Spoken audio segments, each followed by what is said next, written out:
നമസ്കാരം, middle east ന്യൂസിലേക്ക് സ്വാഗതം. തലക്കെട്ടുകൾ നോക്കാം. ജമ്മുകശ്മീരിലെ നൌഗാം പോലീസ് സ്റ്റേഷനിൽ വൻ സ്ഫോടനം. 9 മരണം, 32 പേർക്ക് പരിക്ക്. പലരുടെയും നില അതീവ ഗുരുതരം. അപകടം ഫരീദാബാദിൽ നിന്ന് പിടിച്ചെടുത്ത സ്ഫോടക വസ്തുക്കൾ പരിശോധിക്കുന്നതിനിടെ ഭീകരബന്ധമില്ലെന്ന ജമ്മു DGP. ഊഹാപോഹങ്ങൾ അനാവശ്യമെന്ന് കേന്ദ്രം.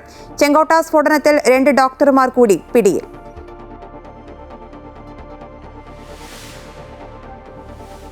ബീഹാറിൽ മന്ത്രിസഭാ രൂപീകരണ ചർച്ചകൾ സജീവം. മുഖ്യമന്ത്രി നിതീഷ് കുമാർ തന്നെ. BJPക്ക് 2 ഉപമുഖ്യമന്ത്രി സ്ഥാനം. സത്യപ്രതിജ്ഞ ഈ മാസം 18-നെന്ന് സൂചന. കനത്ത തോൽവി വിലയിരുത്തി കോൺഗ്രസ്. വോട്ട് കൊള്ളയിലെ തെളിവ് പുറത്തുവിടുമെന്ന് KC വേണുഗോപാൽ. തോൽവിക്ക് പിന്നാലെ RJDയിൽ പൊട്ടിത്തെറി. രാഷ്ട്രീയം ഉപേക്ഷിക്കുന്നുവെന്ന് ലാലുവിന്റെ മകൾ രോഹിണി ആചാര്യ.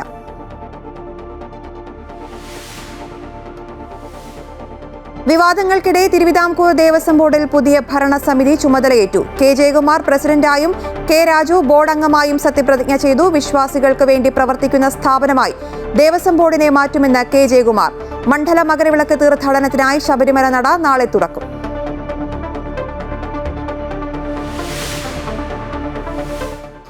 സീറ്റ് നിഷേധിച്ചതിൽ മനം നൊന്ത തിരുവനന്തപുരത്ത് BJP പ്രവർത്തകൻ ജീവനൊടുക്കി. ആത്മഹത്യ ചെയ്തത് തൃക്കണ്ണാപുരം സ്വദേശി ആനന്ദ് K. തമ്പി. ആത്മഹത്യാക്കുറിപ്പിൽ BJP നേതാക്കൾക്കെതിരെ ഗുരുതര ആരോപണം. സ്ഥാനാർത്ഥിയാക്കിയത് മണ്ണുമാഫിയക്കാരനെയെന്നും ആരോപണം. ദൗർഭാഗ്യകരമെന്ന് BJP. പാലത്തായി പോക്സോ കേസിൽ BJP നേതാവ് K. പത്മരാജന് മരണം വരെ ജീവപര്യന്തം ശിക്ഷ. 10 വയസ്സുകാരിയെ ബലാത്സംഗം ചെയ്ത കുറ്റത്തിന് പോക്സോ പ്രകാരം 40 വർഷം തടവ്. ശിക്ഷ വിധിച്ചത് തലശ്ശേരി പോക്സോ സ്പെഷ്യൽ കോടതി. സന്തോഷകരമായ വിധിയെന്ന് പ്രോസിക്യൂഷൻ. രാഷ്ട്രീയ വിവാദമായ കേസ് അട്ടിമറിക്കാൻ ശ്രമം നടന്നുവെന്ന് പലതവണ. മാതൃകാപരമായ വിധിയെന്ന് CPM.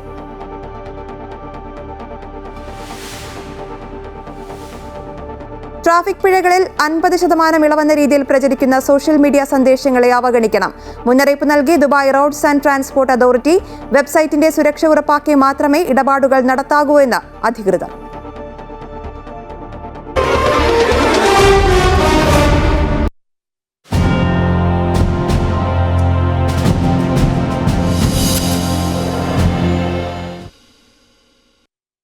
ജമ്മുകശ്മീരിൽ പോലീസ് സ്റ്റേഷനിലുണ്ടായ സ്ഫോടനത്തിൽ 9 മരണം, 32 പേർക്ക് പരിക്കേറ്റു. ഹരിയാനയിൽ നിന്ന് പിടിച്ചെടുത്ത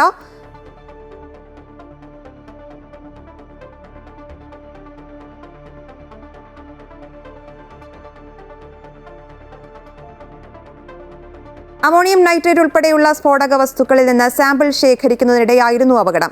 മരിച്ചവരിൽ പോലീസ് ഉദ്യോഗസ്ഥരും ഫോറൻസിക് ഉദ്യോഗസ്ഥരും ഉൾപ്പെടുന്നു. സ്ഫോടനത്തിൽ അന്വേഷണത്തിന് ഉത്തരവിട്ട ജമ്മു കശ്മീർ ലഫ്റ്റനന്റ് ഗവർണർ മനോജ് സിൻഹ. അതിനിടെ ചെങ്കോട്ട സ്ഫോടനത്തിൽ കസ്റ്റഡിയിലുള്ള 5 ഡോക്ടർമാരെ NIA ഡൽഹിയിലെത്തിച്ച് ചോദ്യം ചെയ്യും. ഡോക്ടർമാരുടെ രജിസ്ട്രേഷൻ നാഷണൽ മെഡിക്കൽ കമ്മീഷൻ റദ്ദാക്കി. ഭീകരൻ ഉമറിന്റെ വീട് സുരക്ഷാസേന തകർത്തതിനെ വിമർശിച്ച് മുഖ്യമന്ത്രി ഒമർ അബ്ദുള്ള രംഗത്തെത്തി.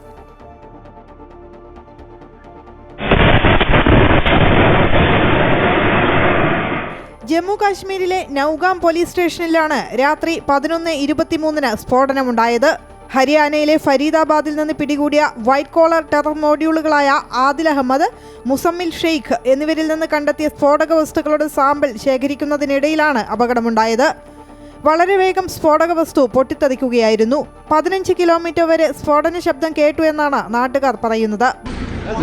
भाई हम लोग 11:22 पे धमाका हुआ, बहुत जोरदार धमाका हुआ.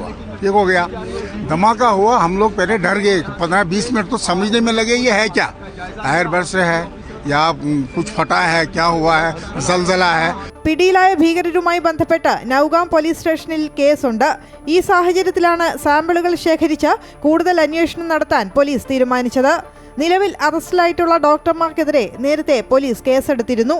ജെയ്ഷെ മുഹമ്മദ് അനുകൂല പോസ്റ്ററുകൾ സമൂഹ മാധ്യമങ്ങളിൽ പ്രചരിപ്പിച്ചതിനെ തുടർന്നായിരുന്നു നടപടി. ഇതിനെ പിന്തുടർന്ന് നടത്തിയ അന്വേഷണത്തിനൊടുവിലാണ് ഡൽഹി സ്ഫോടനത്തിന്റെ സൂത്രധാരന്മാരുൾപ്പെടെ പിടിയിലായത്.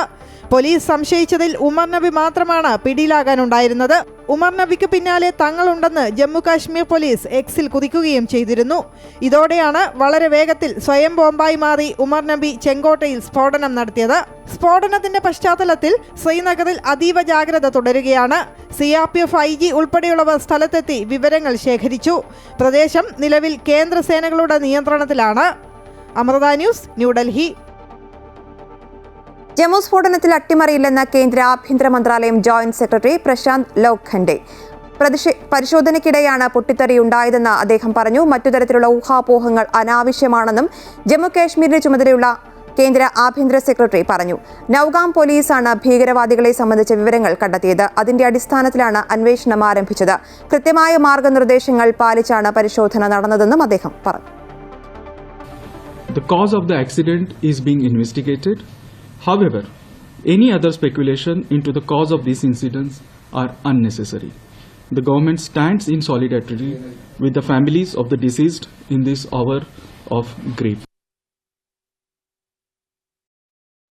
ബീഹാറിൽ സർക്കാർ രൂപീകരണ ചർച്ചകൾ സജീവം. മുഖ്യമന്ത്രിയായി നിതീഷ് കുമാർ തുടരുന്നതിൽ തർക്കമില്ലെങ്കിലും ആരൊക്കെ ഉപമുഖ്യമന്ത്രിമാരാകുമെന്നുള്ളതാണ് പ്രധാനം. കഴിഞ്ഞ തവണത്തേക്കാൾ LJP കൂടി കരുത്തു തെളിയിച്ച പശ്ചാത്തലത്തിൽ അവരെ കൂടി പരിഗണിക്കേണ്ടി വരും. അതേസമയം പ്രതിപക്ഷ സഖ്യത്തിൽ കോൺഗ്രസിനെതിരെ കടുത്ത വിമർശനം ഉയരുകയാണ്. ചരിത്ര വിജയം നേടിയാണ് ബീഹാറിൽ NDA സഖ്യം തുടർഭരണം ഉറപ്പാക്കിയത്. BJP-യാണ് ഏറ്റവും വലിയ ഒറ്റകക്ഷിയെങ്കിലും മുഖ്യമന്ത്രി സ്ഥാനം നിതീഷ് കുമാറിലേക്ക് തന്നെയാണ് എത്തുക. നിതീഷിനെ പിണക്കിയാൽ കേന്ദ്രഭരണത്തിലുൾപ്പെടെ അത് പ്രതിഫലിക്കും. ഈ സാഹചര്യത്തിലാണ് നിതീഷിനെ തന്നെ മുൻനിർത്തി മുന്നോട്ടു പോകാൻ NDA തീരുമാനിച്ചത്. എന്നാൽ മുഖ്യമന്ത്രി സ്ഥാനം പങ്കിടുമോ എന്നതിലും ആലോചന നടക്കുന്നുണ്ട്.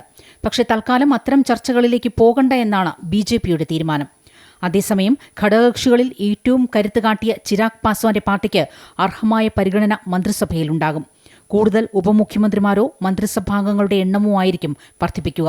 നില മെച്ചപ്പെടുത്തിയ HAM, RLM എന്നിവരും കൂടുതൽ മന്ത്രിസ്ഥാനത്തിനായി നീക്കം തുടങ്ങിയിട്ടുണ്ട്. അതേസമയം വലിയ പരാജയം ഏറ്റുവാങ്ങിയ മഹാസഖ്യം തോൽവിയുടെ കാരണങ്ങൾ കണ്ടെത്താനുള്ള ശ്രമം ആരംഭിച്ചു. പ്രചാരണത്തിൽ ഉൾപ്പെടെ പിന്നോട്ടുപോയത് തിരിച്ചടിയായി എന്നാണ് നിലവിലെ വിലയിരുത്തൽ. ഫലം പരിശോധിച്ച് ആവശ്യമായ തിരുത്തലുകൾ വരുത്തുമെന്നാണ് നേതാക്കൾ പറയുന്നത്. कारण क्या है, गठबंधन में क्या हुआ है, हमारी वोट कटे, कैसे कटे, क्यों कटे, सबका थोड़ा सा एनालिसिस करना पड़ेगा. तो 1-2 दिन में क्लियर पिक्चर हो जाएगा कि क्या हुआ और क्या नहीं हुआ, और या क्या होना चाहिए तो और क्या नहीं हुआ. വോട്ടർ അധികാർ യാത്ര നടത്തിയ രാഹുൽ ഗാന്ധി തുടർ പ്രചരണങ്ങളുമായി ബീഹാറിൽ സജീവമാകാതിരുന്നത് തിരിച്ചടിയായി എന്നാണ് മഹാസഖ്യം വിലയിരുത്തുന്നത്. വോട്ടർ അധികാർ യാത്ര കടന്നുപോയ സ്ഥലങ്ങളിൽ കാര്യമായ നേട്ടമുണ്ടാക്കാൻ മഹാസഖ്യത്തിന് കഴിഞ്ഞിട്ടില്ല. നിലവിലെ സാഹചര്യത്തിൽ ദേശീയതലത്തിലുള്ള കോൺഗ്രസിന്റെ നായകത്വം തന്നെ ചോദ്യം ചെയ്യപ്പെടുകയാണ്. ഇനി വരാൻ പോകുന്ന തെരഞ്ഞെടുപ്പുകളിൽ കൂടുതൽ സീറ്റുകൾ ചോദിച്ചു വാങ്ങാനുള്ള കോൺഗ്രസിന്റെ നീക്കങ്ങൾക്കും ഇത് തിരിച്ചടിയായിട്ടുണ്ട്. അമൃത ന്യൂസ്, ന്യൂഡൽഹി. ബീഹാർ തെരഞ്ഞെടുപ്പ് ഫലം കൃത്യമായി വിശകലനം ചെയ്യുമെന്ന് AICC general secretary KC Venugopal. വലിയ തട്ടിപ്പുകൾ നടന്നു. ഇതിനെതിരെ ശക്തമായുള്ള നിയമ നടപടികളും തുടർ നടപടികളും ഉണ്ടാകും. ഡാറ്റകൾ ശേഖരിച്ച് പരിശോധിക്കുമെന്നും തെളിവുകൾ പുറത്തുവിടുമെന്നും അദ്ദേഹം പറഞ്ഞു.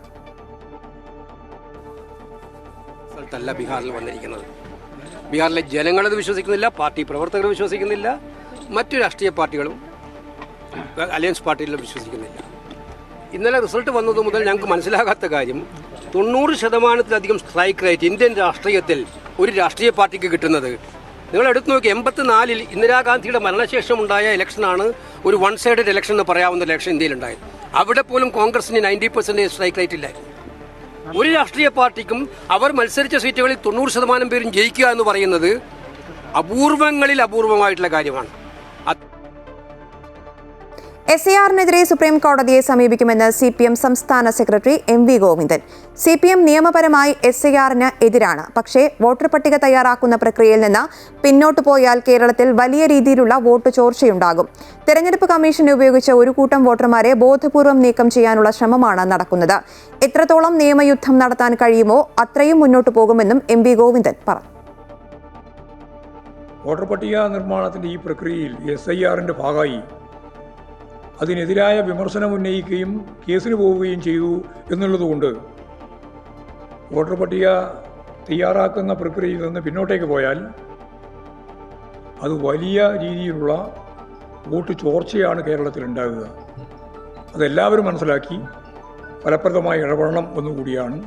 അല്ല, നിയമപരമായി ഞങ്ങളിതിനെതിരാണ്. അതുകൊണ്ട് നിയമയുദ്ധം നടക്കും, നിയമം നടത്തും.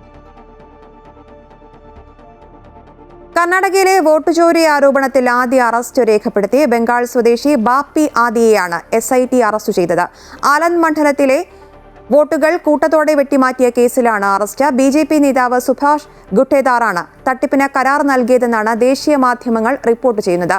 OTP BJP നേതാവിന്റെ ഡാറ്റാ സെന്ററിലെത്തിച്ച് നൽകിയെന്നും ഇതിനായി പ്രത്യേക വെബ്സൈറ്റ് ഉപയോഗിച്ചുവെന്നും അന്വേഷണത്തിൽ കണ്ടെത്തിയതായാണ് റിപ്പോർട്ട്. സെപ്റ്റംബർ 18-നാണ് രാഹുൽ ഗാന്ധി വോട്ട് ചോരി ആരോപണം ഉയർത്തിയത്. 2023 കർണാടക നിയമസഭാ തെരഞ്ഞെടുപ്പിനും കഴിഞ്ഞ വർഷത്തെ പൊതുതെരഞ്ഞെടുപ്പിനും മുന്നോടിയായി വൻതോതിൽ വോട്ടർമാരുടെ പേരുകൾ വെട്ടിക്കുറച്ചുവെന്നായിരുന്നു ആരോപണം. തിരുവിതാംകൂർ ദേവസ്വം ബോർഡ് പ്രസിഡന്റായി മുൻ chief secretary K. Jayakumar IAS അംഗമായി മുൻ മന്ത്രി K. രാജുവും ചുമതലയേറ്റു. വിശ്വാസികൾക്ക് വേണ്ടി പ്രവർത്തിക്കുന്ന സ്ഥാപനമായി ദേവസ്വം ബോർഡിനെ മാറ്റുമെന്നും വിശ്വാസം വ്രണപ്പെടാതിരിക്കാനുള്ള സാഹചര്യം സൃഷ്ടിക്കാനാണ് ശ്രമമെന്നും പുതിയ ദേവസ്വം പ്രസിഡന്റ് പ്രതികരിച്ചു. ശബരിമല സ്വർണ്ണക്കൊള്ള കേസിൽ SIT അന്വേഷണം തുടരുന്നതിനിടെയാണ് തിരുവിതാംകൂർ ദേവസ്വം ബോർഡ് പുതിയ ഭരണസമിതി ചുമതലയേറ്റത്. പ്രസിഡന്റായി മുൻ chief secretary K. Jayakumar IAS അംഗമായി മുൻ മന്ത്രി K. രാജുവും ദേവസ്വം ബോർഡ് ആസ്ഥാനത്ത് സത്യപ്രതിജ്ഞ ചെയ്തു. ദേവനെ പരിരക്ഷിക്കുന്ന ബോർഡാണ് ദേവസ്വം ബോർഡ് എന്ന അഭിമാനമാണ് ഭക്തർക്കുണ്ടായിരുന്നത്. അത് തിരിച്ചുപിടിക്കും. വിശ്വാസികൾക്കു വേണ്ടി പ്രവർത്തിക്കുന്ന സ്ഥാപനമായി ദേവസ്വം ബോർഡിനെ മാറ്റും. ശബരിമലയിൽ അനഭിപ്രദമായ കാര്യങ്ങൾ നടക്കുന്നു. സമീപനങ്ങളിലെ ചില വൈകല്യങ്ങളുണ്ട്. അതെല്ലാം പരിശോധിച്ച് ആവർത്തിക്കാനിടയില്ലാത്ത തരത്തിൽ നടപടി സ്വീകരിക്കുമെന്നും പുതിയ പ്രസിഡന്റ് പറഞ്ഞു. കാലം കൽപ്പിച്ചു തന്ന ഒരു മുഹൂർത്തമായി ഞങ്ങൾ കാണുകയാണ്. വിശ്വാസിക്ക് വേണ്ടി for the devotee, by the devotee, of the devotee എന്ന തരത്തിൽ ഈ തിരുവിതാംകൂർ ദേവസ്വം ബോർഡിനെ ഭക്തജനങ്ങളെ, വിശ്വാസികളെ കേന്ദ്രിതമാക്കിക്കൊണ്ട്, കേന്ദ്രത്തിൽ നിർത്തിക്കൊണ്ട് അവരുടെ വിശ്വാസം ആർജിക്കാനും അവർക്ക് വേണ്ടി പ്രവർത്തിക്കുന്ന ഒരു സ്ഥാപനമായി ദേവസ്വം ബോർഡിനെ രൂപാന്തരപ്പെടുത്തുവാനും ഭഗവാന്റെ കാരുണ്യം ആവോളം ഉണ്ടാകട്ടെ. ബോർഡ് അംഗമായി മുൻ മന്ത്രിയും CPI നേതാവുമായ അഡ്വക്കേറ്റ് K. രാജുവും സത്യപ്രതിജ്ഞ ചെയ്തു. ബോർഡിന്റെ പ്രതിച്ഛായ നിലനിർത്തുമെന്ന് അദ്ദേഹം പറഞ്ഞു. പൂർണ്ണ സംതൃപ്തിയോടെയാണ് പടിയിറങ്ങുന്നതെന്ന് PS പ്രശാന്ത് പ്രതികരിച്ചു. ദേവസ്വം ബോർഡ് ആസ്ഥാനത്ത് നടന്ന സത്യപ്രതിജ്ഞാ ചടങ്ങിൽ മന്ത്രിമാരായ V. ശിവൻകുട്ടി, രാമചന്ദ്രൻ കടന്നപ്പള്ളി, GR അനിൽ തുടങ്ങിയവർ പങ്കെടുത്തു. 2 വർഷത്തേക്കാണ് ഭരണസമിതിയുടെ കാലാവധി. അമൃത ന്യൂസ്, തിരുവനന്തപുരം. മണ്ഡല മകരവിളക്ക് തീർത്ഥാടനത്തിനായി ശബരിമല നട നാളെ തുറക്കും. വൈകിട്ട് തന്ത്രി കണ്ഠരര് മഹേഷ് മോഹനരുടെ സാന്നിധ്യത്തിൽ മേൽശാന്തി S. അരുൺകുമാർ നമ്പൂതിരിയാണ് നട തുറക്കുക. പുതിയ മേൽശാന്തിമാരുടെ സ്ഥാനാരോഹണ ചടങ്ങും നാളെ നടക്കും. മണ്ഡല മകരവിളക്ക് മഹോത്സവത്തിനായി ശബരിമല നട നാളെ വൈകിട്ട് 5-ന് തുറക്കും. തന്ത്രി മഹേഷ് മോഹനരുടെ സാന്നിധ്യത്തിൽ നിലവിലെ മേൽശാന്തി S. അരുൺകുമാർ നമ്പൂതിരിയാണ് നട തുറക്കുക. നിയുക്ത ശബരിമല മാളികപ്പുറം മേൽശാന്തിമാരുടെ സ്ഥാനാരോഹണവും നാളെ നടക്കും. വൃശ്ചികം 1 മുതലായിരിക്കും പുതിയ മേൽശാന്തിമാർ നട തുറക്കുക. ദർശനത്തിനെത്തുന്ന തീർത്ഥാടകർക്ക് സ്പോട്ട് ബുക്കിംഗ്, ഓൺലൈൻ ബുക്കിംഗ് എന്നിവ ലഭ്യമാണ്. ഓൺലൈനായി 70,000 പേർക്കും തത്സമയ ബുക്കിംഗ് വഴി 20,000 പേർക്കും ഉൾപ്പെടെ പ്രതിദിനം 90,000 പേർക്കാണ് പ്രവേശനം. പമ്പയിൽ വരി നിൽക്കാൻ 10 പുതിയ നടപ്പന്തലും മണപ്പുറത്ത് 4,000 പേരെ ഒരേ സമയം ഉൾക്കൊള്ളുന്ന ജർമ്മൻ പന്തലും ദേവസ്വം ബോർഡ് ഒരുക്കിയിട്ടുണ്ട്. തീർത്ഥാടകരുടെ സുരക്ഷയ്ക്കായി പ്രത്യേക ഇൻഷുറൻസ് പദ്ധതിയും ബോർഡ് നടപ്പാക്കുന്നുണ്ട്. ഗതാഗതം, ആരോഗ്യം തുടങ്ങി വിവിധ വകുപ്പുകളും മണ്ഡലകാലത്തിനായി തയ്യാറെടുപ്പുകൾ പൂർത്തിയാക്കി. ജനുവരി 14-നാണ് മകരവിളക്ക്. അമൃത ന്യൂസ്, പത്തനംതിട്ട. തിരുവനന്തപുരത്ത് സീറ്റ് കിട്ടാത്തതിനെ ചൊല്ലി ആത്മഹത്യ. തൃക്കണ്ണാപുരം വാർഡിൽ BJP പ്രവർത്തകൻ ആനന്ദ് K. തമ്പിയാണ് ആത്മഹത്യ ചെയ്തത്. സീറ്റ് ലഭിക്കാത്തതിൽ മനം നൊന്താണ് ആത്മഹത്യയെന്നാണ് വിവരം. അതേസമയം BJP പ്രവർത്തകന്റെ ആത്മഹത്യ ദൗർഭാഗ്യകരമെന്ന് BJP സംസ്ഥാന അധ്യക്ഷൻ രാജീവ് ചന്ദ്രശേഖർ പ്രതികരിച്ചു. ആത്മഹത്യ ഏറെ സങ്കടകരമാണ്. എന്താണ് സംഭവിച്ചത് എന്ന കാര്യത്തിൽ വ്യക്തതയില്ല. പ്രവർത്തകന്റെ പേര് പോലും താൻ ആദ്യമായാണ് കേൾക്കുന്നത്. ആത്മഹത്യയുടെ കാരണം ഉൾപ്പെടെയുള്ളവ പരിശോധിക്കും. ഇക്കാര്യങ്ങൾ പരിശോധിക്കാൻ ജില്ലാ പ്രസിഡന്റിന് നിർദ്ദേശം നൽകിയിട്ടുണ്ടെന്നും രാജീവ് ചന്ദ്രശേഖർ പറഞ്ഞു.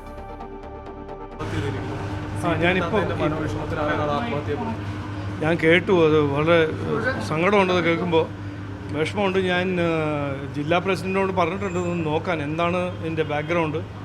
കാരണം ഞാൻ ആദ്യമായിട്ട് കേൾക്കുന്നത്, അദ്ദേഹത്തിൻ്റെ പേര് ഞാൻ ആദ്യമായിട്ട് കേൾക്കുന്നത്.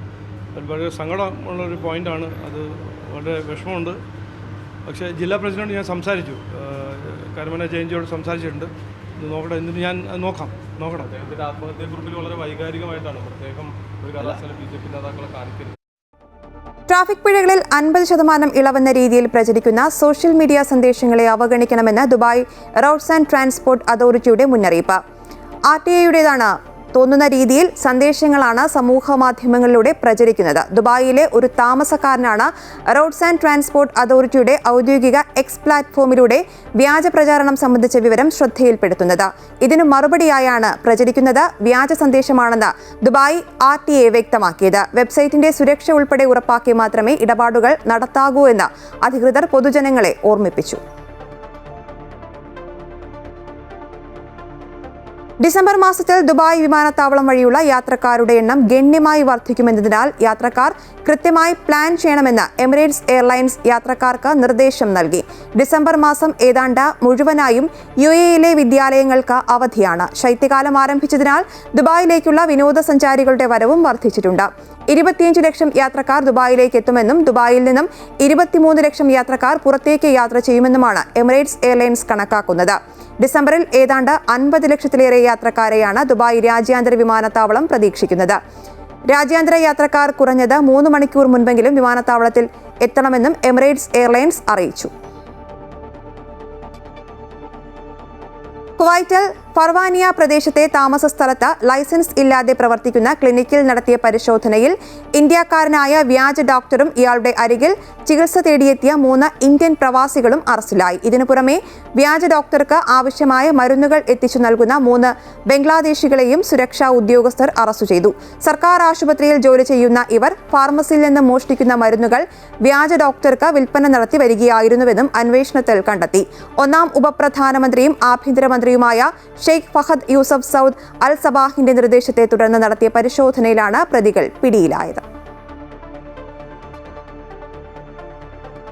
സൗദിയിലെ അൽ ദുരയിൽ കാറിന്റെ ഇന്ധന ടാങ്കിൽ ഒളിപ്പിച്ച നിലയിൽ ലഹരി ഗുളികകൾ കടത്താൻ ശ്രമം. 33,548 ലഹരി ഗുളികകളും കസ്റ്റംസ് അതോറിറ്റി പിടികൂടി. റുബൽ ഖാലി മരുഭൂമി അതിർത്തിയിൽ ട്രെയിലറിൽ 21 കിലോ രാസലഹരിയാണ് ഡ്രൈവർമാർ കടത്താൻ ശ്രമിച്ചതെന്ന് സക്കാത്ത് ടാക്സ് ആൻഡ് കസ്റ്റംസ് അതോറിറ്റി വക്താവ് ഹമൂദ് അൽ ഹർബി അറിയിച്ചു. സുരക്ഷാ സാങ്കേതിക വിദ്യകളും പോലീസ് നായ്ക്കളെയും ഉപയോഗിച്ച് നടത്തിയ പരിശോധനകളിലാണ് മയക്കുമരുന്ന് ശേഖരങ്ങൾ കണ്ടെത്തിയത്. മസ്തിഷ്കാഘാതത്തെ തുടർന്ന് ചികിത്സയിലായിരുന്ന ഉംറ തീർത്ഥാടകൻ കൊല്ലം ചവറ പുൽപ്പവലം വയലിൽ ലൈജു നിവാസിൽ റഷീദ് കുഞ്ഞ് നിര്യാതനായി. 76 വയസ്സായിരുന്നു. ജിദ്ദ അൽ മഹ്ജങ് കിങ് അബ്ദുൽ അസീസ് ആശുപത്രിയിലായിരുന്നു അന്ത്യം. നാട്ടിൽ നിന്ന് ഭാര്യയോടൊപ്പം ഉംറ നിർവഹിക്കാൻ വന്ന ഇദ്ദേഹം ഉംറ നിർവഹിച്ച ശേഷം മകനോടൊപ്പം ജിദ്ദയിൽ കഴിയുമ്പോഴാണ് അസുഖബാധിതനായത്. മസ്തിഷ്കാഘാതത്തെ തുടർന്ന് അടിയന്തര ശസ്ത്രക്രിയയ്ക്ക് വിധേയനാക്കിയ ഇദ്ദേഹം ആശുപത്രിയിലെ തീവ്രപരിചരണ വിഭാഗത്തിൽ 1 മാസത്തിലധികമായി ചികിത്സയിലായിരുന്നു. അസുഖ വിവരമറിഞ്ഞ് മക്കളായ ലൈജുവും ബൈജുവും നാട്ടിൽ നിന്ന് ജിദ്ദയിലെത്തിയിരുന്നു. 10 വർഷത്തിനുള്ളിൽ സൗദിയിൽ നിന്ന് ബഹിരാകാശത്തേക്ക് വിനോദസഞ്ചാര യാത്രകൾ ആരംഭിക്കുമെന്ന് ഹലോ സ്പേസ് കമ്പനി റിയാദിൽ നടക്കുന്ന ടൂറിസ്റ്റ് ഫോറത്തിൽ പറഞ്ഞു. മിരാന, സൗദി അറേബ്യ അടക്കമുള്ള പങ്കാളികളുമായി ചേർന്നാണ് കമ്പനി സൗദിയിൽ നിന്ന് വാണിജ്യാടിസ്ഥാനത്തിൽ നിയർ സ്പേസ് ടൂറുകൾ സംഘടിപ്പിക്കുക. ഇതിനുള്ള റോഡ് മാപ്പ് ഹലോ സ്പേസ് പുറത്തിറക്കി. യാത്രക്കാർക്ക് നിയർ സ്പേസിലേക്ക് കയറാനും 30 കിലോമീറ്ററിൽ കൂടുതൽ ഉയരത്തിൽ നിന്ന് ഭൂമിയുടെയും ഇരുണ്ട ആകാശത്തിന്റെയും കാഴ്ച ആസ്വദിക്കുവാനും അവസരമൊരുക്കും. ടൂറുകൾ സൗദിയിൽ മാത്രമായി പരിമിതപ്പെടുത്തില്ലെന്ന് ഹലോ സ്പേസ് വ്യക്തമാക്കി. കുവൈറ്റിലെ പൊതുനിരത്തുകളിലോ നടപ്പാതകളിലോ ഉപയോഗിച്ച വാഹനങ്ങൾ വിൽപ്പനയ്ക്കായി പ്രദർശിപ്പിക്കരുതെന്ന് മുന്നറിയിപ്പ്. പൗരന്മാർക്കും പ്രവാസികൾക്കും ഈ മുന്നറിയിപ്പ് ബാധകമാണ്. ഇത്തരം പ്രവർത്തികളിൽ ഏർപ്പെടുന്നവർ നിയമ നടപടികൾ നേരിടേണ്ടി വരുമെന്ന് മുന്നറിയിപ്പിൽ പറയുന്നു. വിൽക്കാനുള്ള വാഹനങ്ങൾ നിയുക്തമല്ലാത്ത സ്ഥലങ്ങളിൽ ഉപേക്ഷിക്കുന്നത് പാർക്കിംഗ് നിയമലംഘനമായി കണക്കാക്കുമെന്ന് ജനറൽ ട്രാഫിക് ഡിപ്പാർട്ട്മെന്റ് വ്യക്തമാക്കി. ഇത്തരം നിയമലംഘനങ്ങൾക്ക് 60 ദിവസം വാഹനം കണ്ടുകെട്ടുന്നതടക്കമുള്ള നിയമ നടപടികൾ നേരിടേണ്ടി വരും. പിഴകൾ ഒഴിവാക്കുന്നതിനായി അംഗീകൃത ഷോറൂമുകൾ, ലൈസൻസുള്ള ഡീലർമാർ അല്ലെങ്കിൽ അംഗീകൃത ഓൺലൈൻ പ്ലാറ്റ്ഫോമുകൾ വഴി മാത്രമേ വാഹനങ്ങൾ വിൽക്കാവൂ എന്ന് ബന്ധപ്പെട്ടവർ പൊതുജനങ്ങൾക്ക് നിർദ്ദേശം നൽകി. കണ്ണൂർ പാലത്തായിൽ 4ാം ക്ലാസ്സുകാരിയെ പീഡിപ്പിച്ച കേസിൽ അധ്യാപകനും BJP നേതാവുമായ K പത്മരാജന് ജീവപര്യന്തം തടവും 2 ലക്ഷം രൂപ പിഴയും. തലശ്ശേരി അതിവേഗ പോക്സോ കോടതിയാണ് ശിക്ഷ വിധിച്ചത്. 2020 ജനുവരിക്കും ഫെബ്രുവരിക്കുമിടയിൽ കണ്ണൂർ പാലത്തായിലെ 10 വയസ്സുകാരിയെ സ്കൂളിനകത്തും പുറത്തും വെച്ച് 3 തവണ ലൈംഗികമായി പീഡിപ്പിച്ചുവെന്ന കേസിലാണ് K പത്മരാജൻ കുറ്റക്കാരനെന്ന് കോടതി കണ്ടെത്തിയത്. പാലത്തായിൽ 4ാം ക്ലാസ്സുകാരിയെ പീഡിപ്പിച്ച കേസിൽ അധ്യാപകനും BJP നേതാവുമായ K. പത്മരാജന് 376A, 376B വകുപ്പുകൾ പ്രകാരം മരണം വരെ ജീവപര്യന്തമാണ് കോടതി വിധിച്ചിരിക്കുന്നത്. പോക്സോ ആക്ട് പ്രകാരം ആദ്യം 20 വർഷം കഠിന തടവും ഇതിനുശേഷം ജീവപര്യന്തം ശിക്ഷയും അനുഭവിക്കണമെന്നും തലശ്ശേരി അതിവേഗ പോക്സോ കോടതിയുടെ വിധിയിൽ പറയുന്നു. ഏറെ സന്തോഷകരമായ വിധിയാണ് ഉണ്ടായിരിക്കുന്നതെന്ന് പ്രോസിക്യൂഷൻ പ്രതികരിച്ചു. ജീവിത അവസാനം വരെയാണ് അദ്ദേഹത്തിന് ശിക്ഷ കോടതി വിധിച്ചിട്ടുള്ളത്. വളരെ സന്തോഷകരമായ ഒരു വിധിയാണ്. അർഹമായ കോമ്പൻസേഷൻ കൊടുക്കണമെന്ന് കോടതിയുടെ ഉത്തരവിലുണ്ട്. അത് DLSA അതിന്റെ ജില്ലാതല കമ്മിറ്റി ചേർന്നിട്ട് ആവശ്യമായ ഫണ്ട് ഈ കുട്ടിക്ക് അനുവദിക്കുന്നതാണ്. കേസ് രാഷ്ട്രീയ പ്രേരിതമാണ് എന്നായിരുന്നു പ്രതിഭാഗത്തിന്റെ വാദം. ഭാര്യയും മക്കളും അമ്മയും അടങ്ങുന്ന കുടുംബമാണെന്നും ശിക്ഷയിൽ ഇളവ് വേണമെന്നും പ്രതി കോടതിയിൽ ആവശ്യപ്പെട്ടുവെങ്കിലും കേസിന്റെ മെറിറ്റാണ് പരിശോധിച്ചതെന്നായിരുന്നു കോടതിയുടെ മറുപടി. 2020 ജനുവരിക്കും ഫെബ്രുവരിക്കുമിടയിലാണ് കേസിനാസ്പദമായ സംഭവം. പാലത്തായിലെ 10 വയസ്സുകാരിയെ സ്കൂളിനകത്തും പുറത്തും വെച്ച് 3 തവണ ലൈംഗികമായി പീഡിപ്പിക്കുകയായിരുന്നു. അധ്യാപകനെതിരായ പരാതി തലശ്ശേരി DYSP പാനൂർ പോലീസിനാണ് കൈമാറിയത്. 2020 ഏപ്രിൽ 15-ന് ബന്ധുവീട്ടിൽ ഒളിവിൽ കഴിഞ്ഞ പത്മരാജനെ അറസ്റ്റ് ചെയ്തു. ഇതിനിടെ അന്വേഷണം ക്രൈംബ്രാഞ്ചിന് കൈമാറി. പോക്സോ വകുപ്പ് ചുമത്താതെ 90 ദിവസം തികയുന്നതിന് മണിക്കൂറുകൾക്ക് മുൻപ് ക്രൈംബ്രാഞ്ച് കുറ്റപത്രം നൽകി. 5 അന്വേഷണ സംഘങ്ങൾ മാറി മാറി അന്വേഷിച്ച കേസിൽ 2021 മെയ്യിലാണ് അന്തിമ കുറ്റപത്രം സമർപ്പിച്ചത്. ഇതെല്ലാം വലിയ പ്രതിഷേധത്തിനും രാഷ്ട്രീയ വിവാദങ്ങൾക്കും കാരണമായിരുന്നു. തുടർന്ന് 2024 ഫെബ്രുവരിയിൽ തുടങ്ങിയ വിചാരണയ്ക്കൊടുവിലാണ് തലശ്ശേരി പോക്സോ കോടതി പ്രതി കുറ്റക്കാരനാണെന്ന് കണ്ടെത്തിയത്. അമൃത ന്യൂസ്, കണ്ണൂർ. ആലപ്പുഴ അരൂർ തുറവൂർ മരണക്കെണിക്കൊടുവിൽ മിഴി തുറന്ന അധികൃതർ. അടിയന്തര സുരക്ഷാ ഓഡിറ്റ് NHAA അധികൃതർ നിർദ്ദേശം നൽകി. നടപടി കേന്ദ്രമന്ത്രി നിതിൻ ഗഡ്കരിയുടെ നിർദ്ദേശത്തെ തുടർന്നാണ്. അപകടം നടന്ന അടുത്ത ദിവസമാണ് ദേശീയപാത അതോറിറ്റി വിദഗ്ധ സംഘങ്ങളുടെ നേതൃത്വത്തിൽ അരൂരിൽ സന്ദർശനം നടത്തിയത്. ദേശീയപാത വിദഗ്ധ സമിതി അംഗങ്ങളായ AK ശ്രീവാസ്തവ, SH അശോക് കുമാർ മാത്തൂർ എന്നിവരാണ് അരൂരിലെത്തിയത്.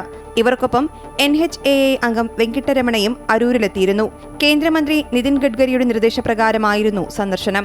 ഇതിനു പിന്നാലെയാണ് നിർമ്മാണത്തിൽ സുരക്ഷാ മാനദണ്ഡങ്ങൾ പാലിക്കുന്നില്ലെന്ന വിദഗ്ധ സമിതിയുടെ കണ്ടെത്തലുണ്ടായത്.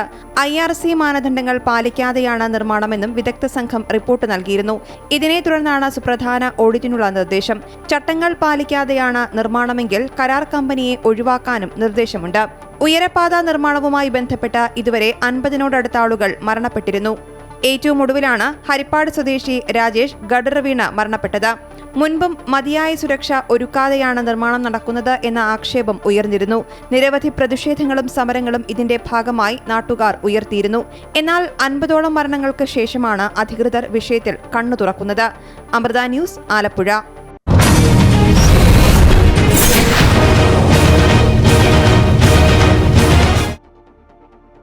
സ്ഥാനാർത്ഥി നിർണയം പൂർത്തിയാകുന്നതോടെ കൊച്ചി കോർപ്പറേഷനിൽ സീറ്റ് ലഭിക്കാത്ത പലരും അതൃപ്തി പ്രകടമാക്കി കളം മാറുകയാണ്. UDF മുൻ ഡെപ്യൂട്ടി മേയർ KR പ്രേംകുമാർ സ്വതന്ത്ര സ്ഥാനാർത്ഥിയായി മത്സരിക്കാൻ തീരുമാനിച്ചു. വനിതാ ലീഗ് ജില്ലാ സെക്രട്ടറി സജി കബീറും പാർട്ടി തീരുമാനത്തിൽ പ്രതിഷേധിച്ച് സ്വതന്ത്ര സ്ഥാനാർത്ഥിയായി മത്സരിക്കും. ആലുവ നഗരസഭയിൽ പ്രതിപക്ഷ നേതാവായ ഇടതുമുന്നണിയുടെ ഗെയിൽസ് ദേവസി പയ്യപ്പള്ളി അംഗത്വം രാജിവെച്ച കോൺഗ്രസ് സ്ഥാനാർത്ഥിയായി മത്സരിക്കും. കൊച്ചി കോർപ്പറേഷൻ തെരഞ്ഞെടുപ്പിൽ മുസ്ലിം ലീഗിന്റെ സ്ഥാനാർത്ഥി നിർണയത്തിൽ പണമിടപാട് നടന്നുവെന്നാരോപിച്ചാണ് വനിതാ ലീഗ് ജില്ലാ സെക്രട്ടറി സജി കബീർ പാർട്ടി വിട്ട് സ്വതന്ത്ര സ്ഥാനാർത്ഥിയായി മത്സരിക്കുന്നത്. LDF ഭരണസമിതിയിൽ സ്റ്റാൻഡിംഗ് കമ്മിറ്റി ചെയർമാനായിരുന്ന TK അഷ്റഫിന് സീറ്റ് നൽകിയതിൽ പ്രതിഷേധിച്ചാണ് സജി കബീർ പാർട്ടി വിട്ടത്. കഴിഞ്ഞ തെരഞ്ഞെടുപ്പിൽ മുസ്ലിം ലീഗ് സീറ്റ് നൽകാത്തതിനെ തുടർന്ന് മട്ടാഞ്ചേരി ഡിവിഷനിൽ നിന്ന് സ്വതന്ത്ര സ്ഥാനാർത്ഥിയായി മത്സരിച്ച് വിജയിക്കുകയായിരുന്നു TK അഷ്റഫ്. ലീഗിൻ്റെ സംസ്ഥാന ജനറൽ സെക്രട്ടറി PMA സലാമും ഉൾപ്പെടെ ഒരു കച്ചവടമാണ് ഇവിടെ നടന്നിരിക്കുന്നത്. ഈ ഡീൽ നടത്തിയിരിക്കുന്നത് TK അഷ്റഫും PMA സലാമും കൂടിയാണ്. അതിൻ്റെ ഉപകാരമായിട്ടാണ് TK അഷ്റഫിന് കറുകപ്പള്ളിയിൽ സീറ്റ് കൊടുത്തിരിക്കുന്നത്.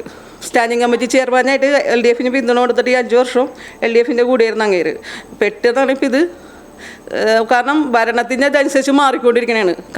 അപ്പം നിലപാടുകൾ മാറ്റിക്കൊണ്ടിരിക്കുന്ന വ്യക്തിയാണ് TK അഷ്റഫ്. ഫോർട്ട് കൊച്ചി 61-ാം ഡിവിഷനിലെ പ്രതിനിധിയായ മുൻ ഡെപ്യൂട്ടി മേയർ പ്രേംകുമാർ പാർട്ടി അവഗണനയിൽ പ്രതിഷേധിച്ചാണ് കോൺഗ്രസിനെതിരെ മത്സരിക്കാൻ തീരുമാനിക്കുന്നത്. ഇത്തവണ ബോധപൂർവം പള്ളുരുത്തിയിലോ തോപ്പമ്പടി കൊച്ചിയിലോ ഒരു സ്ഥലത്തുമില്ലാത്ത കോൺഗ്രസിൻ്റെ ഘടകകക്ഷിയായ CMPക്കാണ് ആ സീറ്റ് നൽകിക്കൊണ്ട് ബോധപൂർവം എന്നെ ഈ കോൺഗ്രസിൻ്റെ ചിത്രത്തിൽ നിന്ന് മാറ്റി നിർത്താൻ ശ്രമിച്ചത്. എറണാകുളം ജില്ലയിലെ അതികായകനായ ശ്രീ കെ ബാബു മുൻമന്ത്രി അദ്ദേഹത്തിൻ്റെ ശക്തമായ പണാധിപത്യത്തിൻ്റെ മുൻപിൽ പാർട്ടി മുട്ടുമടക്കി എന്ന് പറയാൻ ഞാൻ ആഗ്രഹിക്കുകയാണ്. കോൺഗ്രസിന്റെ ദേവികുളങ്ങര കൗൺസിലർ ശാന്ത വിജയനും പാർട്ടി വിട്ടു. ശാന്ത വിജയൻ ഇത്തവണ BJP ടിക്കറ്റിലാണ് മത്സരിക്കുന്നത്. ഞാൻ എന്നെ ഏൽപ്പിക്കുന്ന റെസ്പോൺസിബിലിറ്റി അത് എന്തായാലും whatever it may be അത് നല്ല രീതിയിൽ ചെയ്തു തീർക്കണം എന്നുള്ള ഒരു പോളിസിയിലുള്ള ഒരു വ്യക്തിയാണ്. എന്നാൽ ആലുവ നഗരസഭയിൽ ഇടതുമുന്നണിയുടെ പ്രതിപക്ഷ നേതാവ് ഗെയിൽസ് ദേവസി പയ്യപ്പള്ളി കോൺഗ്രസ് സ്ഥാനാർത്ഥിയായി മത്സരിക്കാൻ രംഗത്തെത്തി. 15 വർഷമായി നഗരസഭാംഗമാണ് ഗെയിൽസ് ദേവസി. UDFന്റെ വികസന പദ്ധതികളിൽ ആകർഷനായാണ് മുന്നണി മാറിയതെന്ന് ഗെയിൽസ് ദേവസി പറയുന്നു. വികസന പ്രവർത്തനങ്ങൾ ഇവിടെ നിങ്ങൾ മുന്നിൽ നിൽക്കുമ്പോൾ തന്നെ പലതും കാണാം. അതെല്ലാം ഇതിൽ എണ്ണപ്പെട്ട കാര്യങ്ങളാണ്. അതെല്ലാം നമ്മൾ കണ്ടില്ല, അതെല്ലാം വെറുതെ പ്രഹസനമാണ് പറയുന്നതിനോട് എനിക്ക് യാതൊരുവിധ യോജിപ്പില്ല. ചെയ്തത് ചെയ്തു. കോർപ്പറേഷൻ ഭരണം തിരിച്ചുപിടിക്കാൻ ശ്രമിക്കുമ്പോൾ ഉണ്ടാകുന്ന വിമതശല്യം UDFന് തലവേദനയാണ്. അമൃത ന്യൂസ്, കൊച്ചി. കോഴിക്കോട് കോർപ്പറേഷനിലെ സ്ഥാനാർത്ഥി നിർണയത്തെ ചൊല്ലി UDFൽ പൊട്ടിത്തെറി. നിരവധി നേതാക്കൾ രാജിവെച്ചു. പാർട്ടിയിൽ നിന്ന് രാജിവെച്ച Congress Vellayil block vice president Wilfred Raj Nadakkavu വാർഡിൽ RJD സ്ഥാനാർത്ഥിയായി മത്സരിക്കും. കോൺഗ്രസിൽ നിന്നും പുറത്താക്കിയ യൂത്ത് കോൺഗ്രസ് മണ്ഡലം പ്രസിഡന്റ് ഷാനിബ് ചോണാട് കാരശ്ശേരി ഡിവിഷനിൽ സ്വതന്ത്ര സ്ഥാനാർത്ഥിയായാണ് മത്സരിക്കുന്നത്. കഴിഞ്ഞ ആഴ്ച കോർപ്പറേഷൻ സീറ്റ് CMPക്ക് നൽകിയതിനെ തുടർന്നുള്ള തർക്കത്തിൽ കോൺഗ്രസ് മണ്ഡലം പ്രസിഡന്റ് ഉൾപ്പെടെ 12 ഭാരവാഹികൾ രാജിവെച്ചിരുന്നു. കോൺഗ്രസിന്റെ പരമ്പരാഗത സീറ്റായ ചാലപ്പുറം ഡിവിഷൻ സംബന്ധിച്ചായിരുന്നു പൊട്ടിത്തെറി. മണ്ഡലം പ്രസിഡന്റ് അയൂബ് ഉൾപ്പെടെയുള്ളവരാണ് DCC ഓഫീസിലെത്തി രാജി നൽകിയത്. Kozhikode DCC general secretary NV Baburaj, Congress Nadakkavu മണ്ഡലം സെക്രട്ടറി ധനേഷ്, ലീഗ് കൗൺസിലറും കോഴിക്കോട് നോർത്ത് വനിതാ ലീഗ് മണ്ഡലം സെക്രട്ടറിയുമായ K റംലത്ത്, കോൺഗ്രസ് കൗൺസിലർമാരായ അൽഫോൺസ, ലീഗ് കൗൺസിലർമാരായ സജിത മൂഴിക്കൽ തുടങ്ങിയവരും രാജിവെച്ചു. തൃശൂർ കോർപ്പറേഷനിലെ കോൺഗ്രസ് കൗൺസിലർ നിമ്മി റപ്പായി രാജിവെച്ചു. സ്ഥാനാർത്ഥിത്വം നിരസിച്ചതിനെ തുടർന്നാണ് രാജി. LDFൽ ചേർന്ന് മത്സരിക്കാനാണ് തീരുമാനം.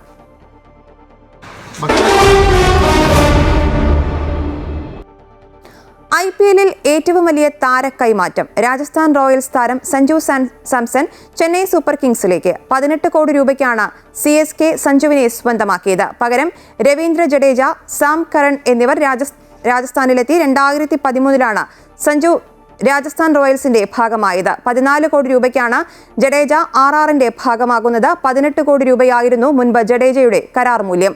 2.4 കോടി രൂപയാണ് സാം കറണിന്റെ മൂല്യം. ടീമിന്റെ ജേഴ്സി അണിഞ്ഞ സഞ്ജുവിന്റെ AI വീഡിയോ പങ്കുവച്ച CSK താരത്തിന്റെ വരവ് ഔദ്യോഗികമായി സ്ഥിരീകരിച്ചു. ദൈവത്തിന്റെ സ്വന്തം നാട്ടിൽ നിന്ന് സിംഹത്തിന്റെ സ്വന്തം മടയിലേക്ക് എന്ന കുറിപ്പോടുകൂടി ഇലുമിനാറ്റി എന്ന പാട്ടിന്റെ അകമ്പടിയോടുകൂടിയാണ് വീഡിയോ പങ്കുവച്ചത്. മിഡിൽ ഈസ്റ്റ് ന്യൂസ് പൂർണ്ണമാകുന്നു. ഇനി കൂടുതൽ വാർത്തകൾക്കായി അമൃത ന്യൂസ് YouTube ചാനൽ കാണുക. നമസ്കാരം.